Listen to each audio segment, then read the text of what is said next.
आजकल बच्चे अक्सर बड़ों की बात को अनदेखा कर देते हैं, अनसुना कर देते हैं। तो आज की ब्लॉग की शुरुआत एक छोटी सी कहानी से कर रही हूँ, जो कहानी है तो मेरे बचपन की, पर आप सबकी ज़िंदगी से जुड़ी हुई है। तो बात उन दिनों की है जब मैं थी 7 या 8 साल की, और मैंने अपनी मम्मी से ज़िद की कि आज मुझे अपने पूरे परिवार के लिए आटा सानना है। मम्मी ने बोला ठीक है, और मम्मी ने एक छोटी सी कटोरी आटा भर करके मुझे दे दिया और बोला इसे सानो। मुझे बड़ा गुस्सा आया कि मम्मी ने मुझे बच्चा समझ के बेवकूफ़ बनाया और सिर्फ एक छोटी सी कटोरी आटा सानने को दिया, जबकि मुझे तो पूरे परिवार के लिए आटा सानना था। तो मैंने मम्मी से जिद पकड़ ली, पर मम्मी ने कहा आज इतना ही सानो। और मैं पूरे आटा सानते समय मम्मी से यही जिद्दी करती रही कि मम्मी ने मुझे परिवार भर का आटा क्यों नहीं सानने दिया। लेकिन आपको पता है, जैसे ही आटा सान करके मैंने मम्मी को दिया तो मैंने देखा ये तो पूरे परिवार का आटा सन गया। पता है क्यों? क्योंकि मैं पहली बार आटा सान रही थी और मेरी मम्मी को ये पता था कि जब पहली बार आटा सानेंगे तो आटा गीला होगा, फिर उसमें सूखा आटा और मिलेगा, फिर उसमें पानी, फिर आटा, इस तरह से करते करते पूरे परिवार का आटा सन ही जाएगा। और वही हुआ। क्यों? क्योंकि मेरी मम्मी का अनुभव उस समय मेरे काम आया। ऐसे ही हमारे घर के जो बड़े होते हैं वो हमसे किसी ना किसी तरह से कोई ना कोई बात बताते हैं, समझाते हैं, अपने मन की बातें रखते हैं। यहाँ तक कि हम सब भी अपने बच्चों को दिन भर कुछ ना कुछ ऐसी बातें बताते हैं, इसलिए नहीं कि हम उनसे बड़े हैं और हमारे ये हक बनता है कि हम पूरे टाइम उनको वो ज्ञान दें, बल्कि इसलिए कि हम अपने अनुभव साझा करते हैं। हम अपने अनुभव उनसे बताते हैं ताकि वो गलतियाँ ना करें जो हमने की। तो अनुभव सबसे बड़ी चीज़ होती है। इसीलिए घर के जो भी बड़े होना, उनकी बातों को ज़रूर ध्यान से सुनना चाहिए, समझना चाहिए, और उसके बाद ही उस पर कुछ सोच करके कोई वो करना चाहिए। मतलब बहुत सारे लोगों को मैंने देखा है फट से पलट कर जवाब दे देते हैं। हेलो माई करछी से कलम तक फैमिली, मैं हूँ रचना, और आज की कहानी थी बस इसीलिए कि बड़ों के अनुभव को हमें हमेशा अपने ध्यान में रखना चाहिए। तो आज के दिन की शुरुआत हुई वही जैसे हर हाउसवाइफ के दिन की शुरुआत होती है, बच्चे का टिफ़िन बनाना, उसके बाद घर की सफाई करना, फिर ब्रेकफास्ट बनाना, इसके बाद फिर आज की वीडियो के लिए जो भी कंटेंट तैयार करना था उसकी पढ़ाई करना, और साथ ही साथ घर के और भी बहुत सारे काम जैसे सब्जी की पर्ची बनाना, मशीन में कपड़ा लगाना, कपड़े फैलाना, कपड़े बाहर से लाना, पेड़ पौधों में पानी डालना, सब्जी की पर्ची बनाने के साथ साथ धोबी को जो कपड़े देने हैं वो बनाना। तो ये सारे काम करते करते 11 बज जाते हैं, और उसके बाद नहा धो करके पूजा पाठ करना। तो आपका भी यही टाइम टेबल होता होगा। मेरे ख्याल से ज़्यादातर हाउसवाइफ्स का यही रूटीन होता है, या मैं ये कहूँ ज़्यादातर हाउस मेकर जो होती हैं उनका यही रूटीन होता है। हाउसवाइफ जो होती हैं ना, वो घर को बनाती हैं, मकान नहीं, मकान को घर बनाती हैं। इसीलिए उनका दर्जा हमेशा ऊपर होता है, उनके अनुभव हमेशा सबसे ऊपर होने चाहिए, क्योंकि वो अपना सब कुछ छोड़ के पूरे परिवार का ख्याल रखती हैं।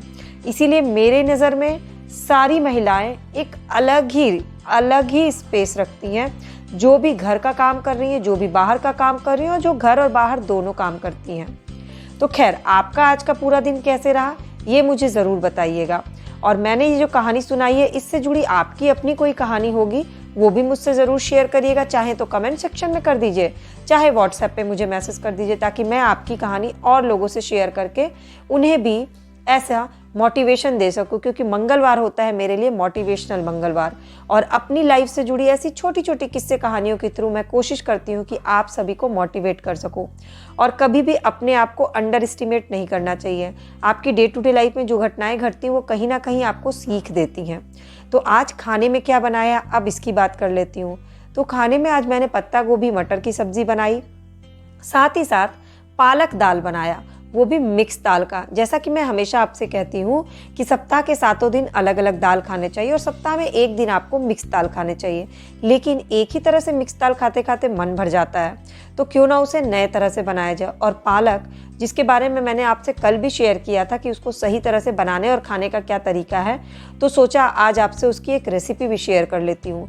तो आज मैं आपसे शेयर कर रही हूँ पालक मिक्स दाल के साथ, और बहुत ही टेस्टी। इसके साथ तो अगर आप सब्ज़ी नहीं भी बनाएंगे ना तो भी आपको उसकी कमी नहीं खलेगी। तो एक तरफ मैंने सब्ज़ी बनाया है और एक तरफ पालक दाल बन रही है। तो अब बन रही है तो रेसिपी शेयर करना भी बनता है।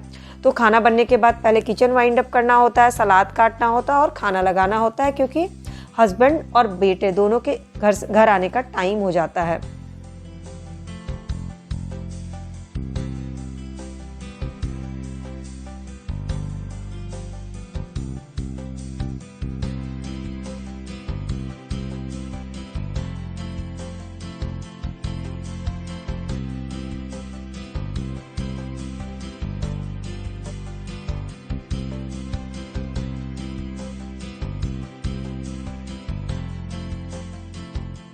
तो रेसिपी शेयर करने से पहले मुझे याद आया कि मुझे अपने बेटे को आज आर्ट एंड क्राफ्ट की क्लास लेनी है और उसने ये मुझे काम दिया था। ये एक खाली डब्बा है, चिप्स का डब्बा, उस पर ये पेपर चिपका के रखना था और वो स्कूल से आते ही उसको फ्लावर पॉट बनाने में लग गया। उसने बटरफ्लाइज कट किए, उसको कलर किया और उस पर चिपकाया और बहुत ही अच्छा सा फ्लावर पॉट बनाया। ये जो होता है ना, ये सिर्फ एक सीखने का तरीका नहीं होता है, बल्कि ये बच्चों को पॉजिटिव डायरेक्शन में इंगेज रखने का तरीका होता है, क्योंकि बच्चों को आप जितना इंगेज रखते हैं उनका माइंड उतना ही पॉजिटिव होता है। तो मेरी यही कोशिश होती है कि छोटी छोटी चीज़ों के थ्रू उसको पॉजिटिवली इंगेज रखूँ। आप अपने बच्चों को कैसे इंगेज रखते हैं, क्योंकि अब आने वाला है विंटर वेकेशन और सबसे टफ होने वाला है हम सब के लिए बच्चों को विंटर वेकेशन में फुल टाइम इंगेज रखना।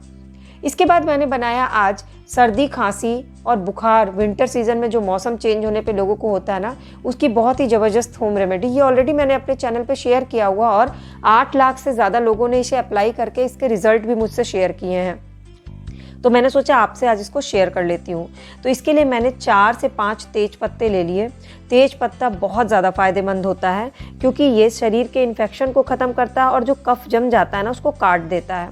अदरक की तासीर गर्म होती है और खांसी में आराम देता है, गले के दर्द में आराम देता है, सर्दी होने से रोकता है। तुलसी का पत्ता तो क्या ही बोलूँ, तुलसी का पत्ता तो आयुर्वेद का रामबाण है। उसके बिना तो कोई भी चीज़ विंटर सीजन हो या कोई भी सीजन हो पूरी नहीं होती। इसके बाद 1 चम्मच खड़ी काली मिर्च, जो कि कफ काटता है, गले को साफ करता है, सर्दी होने से बचाता है और चेस्ट में किसी भी तरह के इन्फेक्शन को ख़त्म करता है। 8-10 लौंग और अब इसको हम इसमें मिलाएंगे 1 चम्मच अजवाइन। अजवाइन ऑल इन वन होता है, सर्दी, खांसी, बुखार, इन्फेक्शन सभी को ख़त्म करने के लिए बेस्ट होता है। तो बस इसको एकदम दरदरा सा कूट लिया मैंने और उसके बाद गैस पर पैन चढ़ा दिया और पैन में 1.5 गिलास पानी डाल दिया गर्म होने के लिए। और जब हल्का गुनगुना हो गया ये, तो जो हमने तेज पत्ता, अदरक, लौंग, काली मिर्च और अजवाइन वो कूटा था, वो सबको इसमें डाल दिया और अब इसको मिक्स करके ढक्कन लगा करके 10 से 15 मिनट के लिए खूब अच्छे से उबलने के लिए छोड़ दिया, लो मीडियम फ्लेम पे ढक करके, इसलिए ताकि भाप के थ्रू इसके सत्व जो है ना वो उड़ ना जाए, इसलिए इसको ढकना ज़रूरी है। और लो मीडियम फ्लेम पे इसलिए क्योंकि तेज़ आंच पे करेगा तो पानी बाहर गिर जाएगा। तो लो मीडियम फ्लेम पे इसको 10 से 15 मिनट के लिए बॉयल होने के लिए छोड़ दीजिए। और ये अब देखिए 10 से 15 मिनट के बाद बॉयल हो गया, फिर ठंडा होने के लिए छोड़ दिया और उसके बाद इसे छान लिया। तो ये ऑलमोस्ट 1 गिलास तैयार हो गया है, लेकिन अभी ये पीने लायक नहीं हुआ है, क्योंकि ये होममेड कप सिरप है और होममेड कप सिरप पिलाना भी तो आसान होना चाहिए ना, खासकर छोटे बच्चों को। तो एक खाली डब्बा लिया, उसमें 3 चम्मच शहद मिला दिया। शहद के बारे में मैंने बहुत सारी बातें आपसे चैनल के प्लेलिस्ट पे शेयर की हुई है कि शहद खाना कितना फ़ायदेमंद होता है और कितना खाना चाहिए। आप चाहें तो मेरे चैनल के प्लेलिस्ट पे जाके देख सकते हैं। और उसके बाद इस घोल को मिला दिया पूरा ऊपर तक और इसको अच्छे से मिक्स कर लिया। जो बचा हुआ घोल है उसको फ्रिज में रख देंगे नेक्स्ट डे के लिए और तब तक इसे यूज़ करेंगे। इसे आप एक दिन में 4 बार पी सकते हैं, 1-1 चम्मच। सभी एज ग्रुप के लोग 4 बार पी सकते हैं और इसके कोई भी साइड इफ़ेक्ट नहीं है। जमा हुआ कफ इससे पूरा बाहर निकल आता है, खांसी में आराम मिलता है, फीवर में या किसी भी तरह का इन्फेक्शन होता है वो ख़त्म हो जाता है और सर्दी नहीं होती है। तो ये बन गया हमारा homemade cough syrup winter season में, तो ऐसे भी आप लोगों को ये ज़रूर पीना चाहिए। इसके बाद बारी आती है पालक दाल की। तो इसके लिए सबसे पहले मैंने ले लिया मिक्स दाल, जिसमें है मूंग, मसूर, छिलके वाली उड़द दाल, चना दाल, अरहर दाल, हरी मूंग दाल, जितनी भी तरह की दाल है जो मैं मिक्स करके बराबर मात्रा में रख लेती हूँ। 3 मुट्ठी दाल लिया, क्योंकि 3 लोग के लिए 3 मुट्ठी एकदम सफिशिएंट होता है। उसको धुल लिया और कुकर में डाल दिया और इसके बाद इसमें डाला 1.5 गिलास पानी। और पानी के बाद बहुत ही कॉमन चीज़ हल्दी और नमक डाल करके कुकर बंद करके मीडियम फ्लेम पर इसमें 4 सीटी लगा दूंगी। यानी कि नॉर्मल जिस तरह से हम दाल पकाते हैं बस उसी तरह से इस दाल को पका लेना है, क्योंकि असली प्रिपरेशन तो अभी बची हुई है। तो इसमें थोड़ा सा हींग पाउडर भी डाल दीजिएगा, वैसे हम तड़के में हींग का इस्तेमाल करेंगे। अब कुकर को बंद करके मैं इसे चढ़ा देती हूँ। इसके बाद कढ़ाई चढ़ाई और कढ़ाई गर्म होने पर इसमें 1 बड़ा चम्मच देसी घी का डाल दिया। आप चाहें तो सरसों तेल का भी इस्तेमाल कर सकते हैं, लेकिन देसी घी जिन लोगों को लगता है ना खाने के नुकसान होते हैं, उन्हें बता दूं कि देसी घी के इतने नुकसान नहीं होते हैं और खासकर ये तो घर का बना घी है। तड़के में 1 तेज पत्ता, 1 दालचीनी, 1 बड़ी इलायची, 1 खड़ा लाल मिर्च और आधा चम्मच हींग पाउडर का तड़का दे दिया। अब इसमें 1 चम्मच खड़ा जीरा डाल दिया और इसको अच्छे से मिक्स कर दिया। और कटिंग क्या क्या करके रखा था, तो आधा प्याज काट के रख लिया था, थोड़ा सा लहसुन कूट लिया था, थोड़ा सा अदरक कूट लिया था, उसको डाल दिया और मिक्स करके 1 मिनट तक लाइट ब्राउन होने तक भून दिया।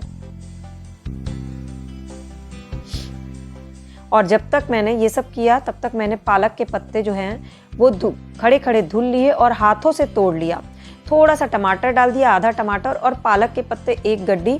ये मैंने चाकू से नहीं काटा, इसको हाथों से तोड़ के डाला है, क्योंकि कल ही मैंने आपको बताया था कि पालक को अगर आप काट के बनाते हैं तो उसके पौष्टिक तत्व जो है वो चॉपिंग बोर्ड पे चले जाते हैं, तो हाथों से तोड़ के डाला।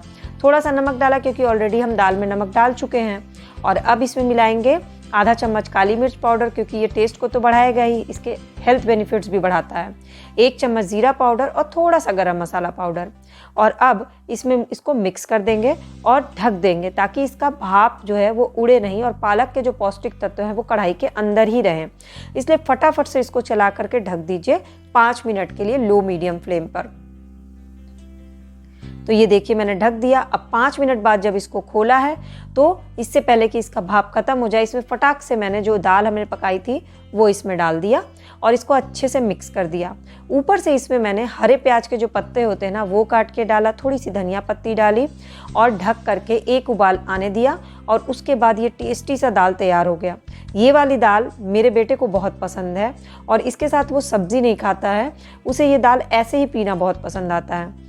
तो आज खाने में उसने अलग से घी नमक चावल खाया और ये दाल 2 कटोरी पी, ये बोल करके कि मम्मा ये वाली दाल बहुत अच्छी लगती है। इसीलिए अगर आपके घर के बच्चे दाल खाने में बहुत नानुकुर करते हैं तो ये वाली दाल ज़रूर ट्राई करिएगा। और अगर आपको पालक उनको दिखे ना ये करना है तो आप चाहें तो पालक का पेस्ट बना के भी इस दाल को बना सकते हैं, ताकि बच्चों को पता ही नहीं चले कि आप उन्हें ग्रीन वेजिटेबल्स खिला रही हैं, क्योंकि आजकल बच्चों को बड़ा प्रॉब्लम हो जाता है ग्रीन वेजिटेबल्स देख करके। तो देखिए दाल बनके तैयार हो गई। अब अभी तक आप ये ब्लॉग देख रहे हैं, इसका मतलब अच्छी लग रही होगी मेरी ब्लॉग। तो ब्लॉग के नीचे लाइक बटन है उसको प्रेस करिएगा। कमेंट सेक्शन में जाके अपने सवाल, अपने व्यूज़, अपने जो भी आपकी कहानी किस्से होंगे वो मुझसे शेयर करिएगा। और चैनल के सब्सक्राइब बटन को क्लिक करके बेल आइकन को प्रेस कर लीजिएगा। तो ये पत्ता गोभी मटर की सब्ज़ी भी तैयार हो गई। बिल्कुल सिंपल सी सब्ज़ी बनाई थी जिसकी रेसिपी मैंने आपसे पहले भी शेयर की हुई है। और ये बच जाता है ना तो इसका सैंडविच भी बहुत अच्छा बनता है। तो इवनिंग के नाश्ते में अगर ब्रेड हो तो इसका सैंडविच बना करके देखिएगा। और फिर शाम हो गई और शाम को क्लास का टाइम हो गया मेरे बेटे का, म्यूज़िक क्लास और बैडमिंटन क्लास। तो 2 क्लास जब कंटिन्यूस होती है तो उसको एक छोटा सा टिफ़िन बॉक्स भी दे देती हूँ, उसमें कुछ स्वीट्स और कुछ ड्राई फ्रूट्स दे देती हूँ और साथ में 1 बॉटल पानी।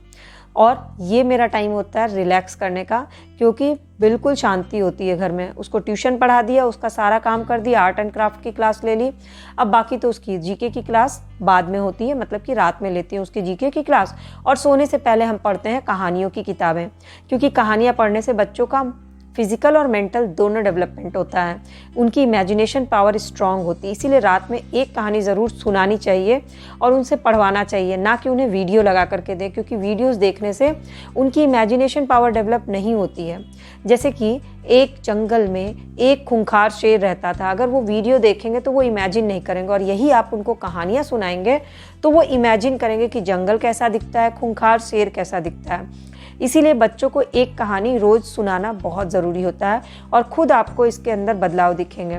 तो जब भी उसका टिफ़िन पैक करती हूँ तो मैं भी थोड़ा बहुत चुटुर पुटुर खा लेती हूँ। तो ये मैं खा रही हूँ लैया के लड्डू जो गुड़ के बनते हैं। और अब चला गया बेटा मेरा बैडमिंटन और उसके बाद उसकी म्यूज़िक की क्लास। और आजकल थोड़ा बहुत मैं भी उससे म्यूज़िक सीख ले रही हूँ, क्योंकि वो कैशियो बजाना सीख रहा है। हालांकि थोड़ा बहुत मुझे आता है, बट आजकल का लेवल थोड़ा अलग होता है। तो ये रही आज की ब्लॉग, कैसी लगी ज़रूर